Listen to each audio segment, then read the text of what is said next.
Hey,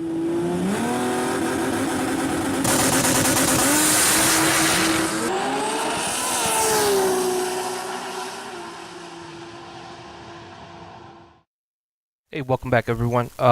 Today I am here to show you guys how to do a stock Mustang, and the reason why is because I got a comment, a newcomer. He wants me to do a V8 a V8 car, so I chose the easiest car, which is a Mustang. You can get that right when you start out the game. So alright, well, let's not get too much into it. As you can see, I just checked the suspensions.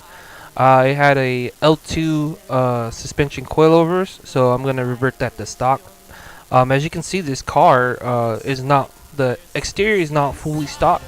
I did put some aesthetics into it, so it might change the time, but it shouldn't make too much of a difference. The whole car is still a stock motor.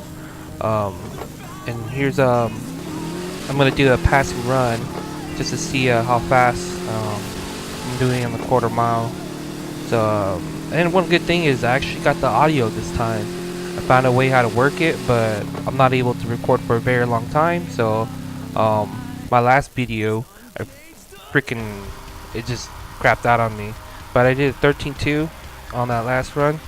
I'm gonna hit the dyno right here, 256 at 284 pounds of torque. So I'm gonna save that and save it under Stang GT stock. And as you can see, I already have another file saved. I'll tell you why a little bit later. But we're gonna go back into the shop. Let's see.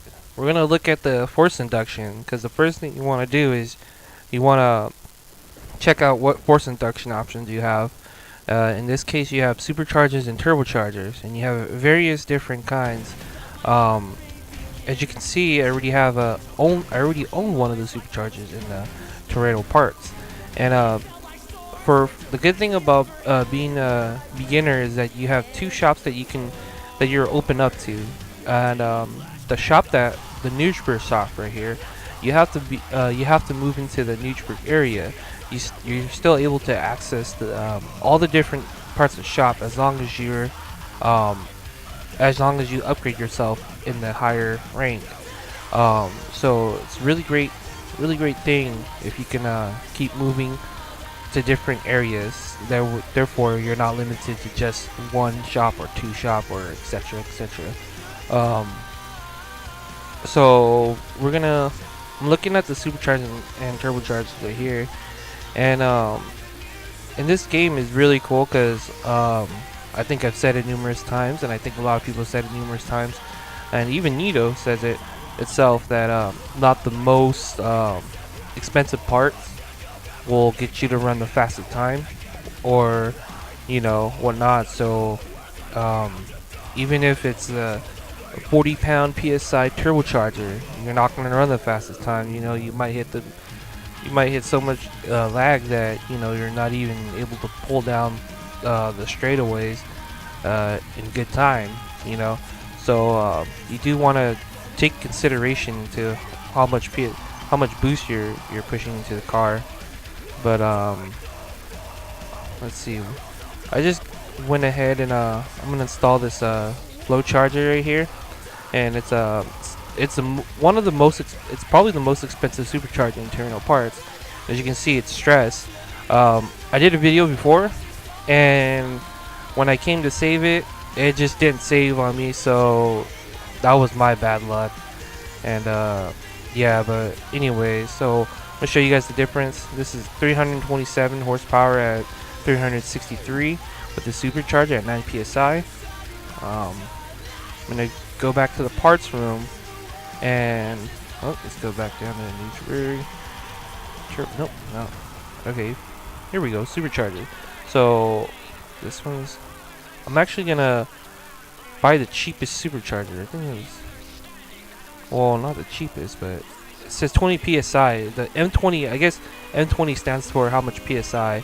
I have 1,600 left. I started with 10 grand, and after buying the superchargers, I'm down to 1,600. Yeah. So I guess it's pushing 20 psi from the last initials of M and 20. So let's see. Okay, well it's already installed. So we're actually gonna go back to Dyno Garage. Yep, 22 psi. It's a little bit more than I expected. The dyno range is actually pretty good. It stays the same, 418 at 464.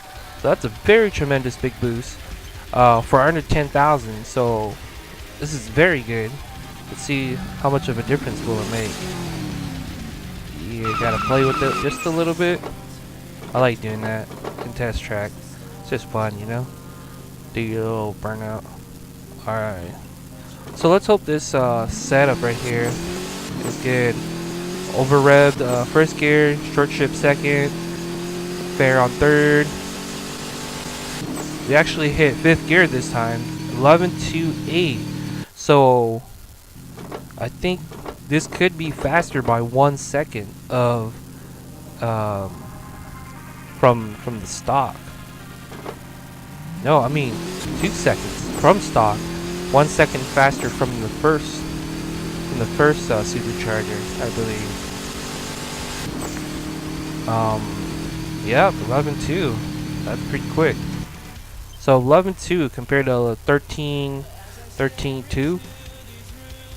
We're gonna put back. I'm gonna show you guys how fast with this Flow Force supercharger.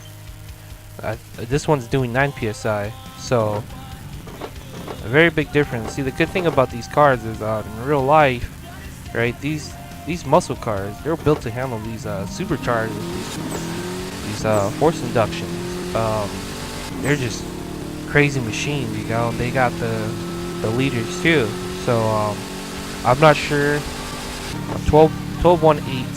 So no need to confirm. I think it's pretty fair that they're about a second increase your time by the second each time you upgrade with the supercharger. And apparently in this one it works with the more boost you have on the supercharger, just like in real life, you'll make more horsepower.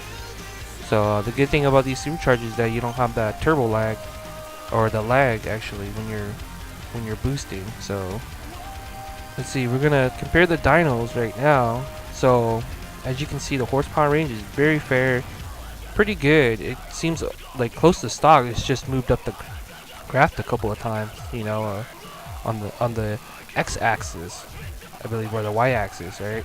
Yeah, on the y-axis, it moved up. So you know, still saving. Still, if you look closely enough, you will notice how I guess this is the ECU taking its fair share of oh, sorry, don't need to see that. But taking its fair share of keeping the airflow mixture the same. So the stock ECU does make a difference. For some reason I can't seem to give you guys a good view of how each ECU works. But I'm just down.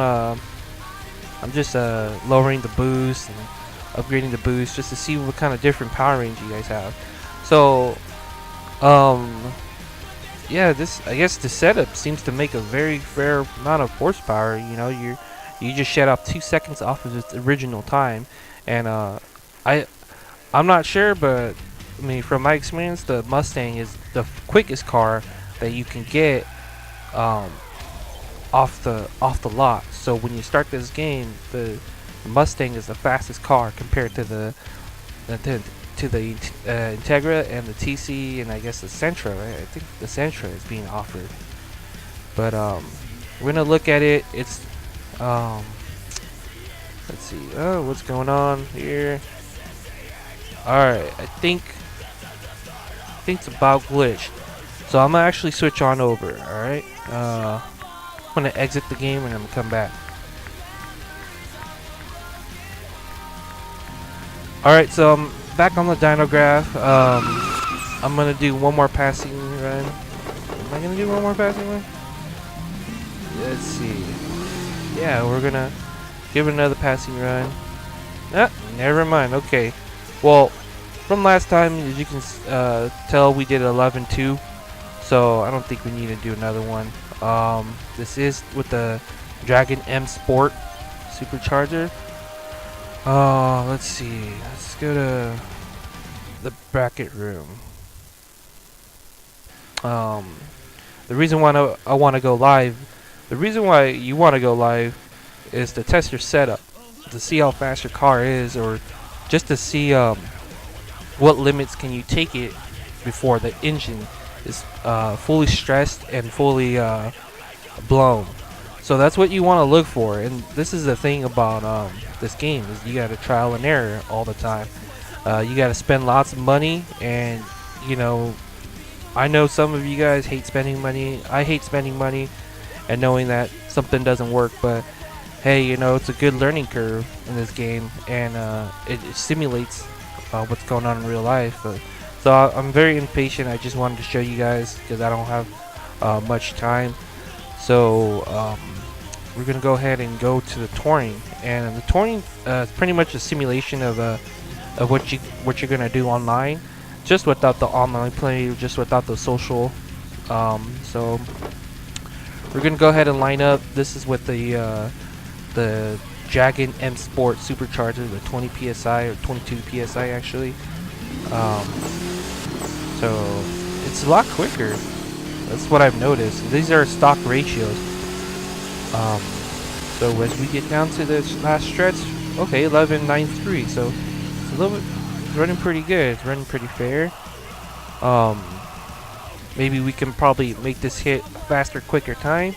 You just slap on NOS, and you'll probably improve by another second if you slap on NOS. And I'm pretty sure it would make a very competitive car. Probably be in 10-second range, maybe 9-second range if you guys decide to put some ill filters, exhaust, and you know, basic bolt-ons. And then a little bit of weight reduction with the seats, and then boom, you have your nice 10-second car. Maybe you might even be able to hit high nines. Valves already. Horrible on my part. I was quick to jump the gun, so but it doesn't really matter here. I'm not looking forward to win. 11.953. Hey, not so bad. I'm looking for stretch parts, and you see all these stretch parts. They're from the last Supercharger, but I did get an add-on of the stress head gasket for $4. So knowing that means that the head gasket is having a harder time holding all that power and all that compression.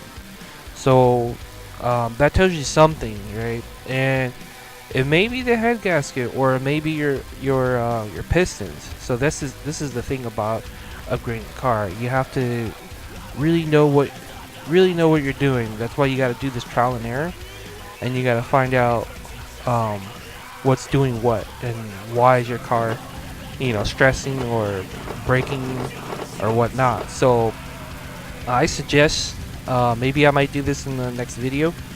Show you guys what's going to be the next step, and if I get enough comments or likes, then I'll do it. You know, if not, then I'll probably just end the video there. This will be serve a very good introduction video. So we did a passing run. I'm back in the tournament spot. Let's see. I don't know, what number am I? Horrible. Let's see. Sorry guys.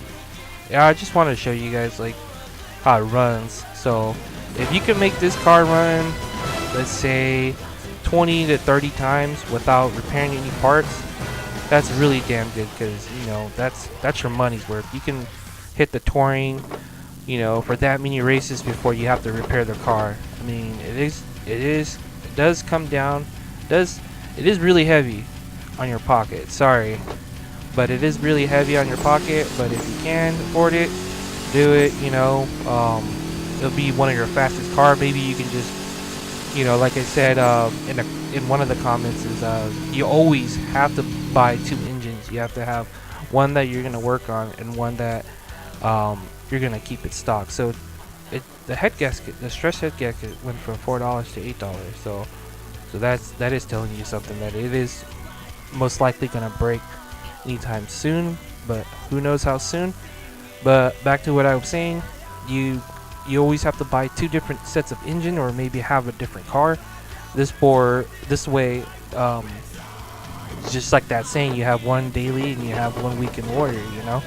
Uh, I mean, it all depends on you. The thing you want to do is you always want to find that perfect range of the best mix of horsepower without engine damage, because engine damage means that you built a well-built engine without any hassle. So from there on, you will not have to worry about the engine stressing or whatnot. Maybe you might have a blown, or you might wore out some parts from stressing your car, misshifting, whatnot. But I'm pretty sure by then you'll gain the knowledge and the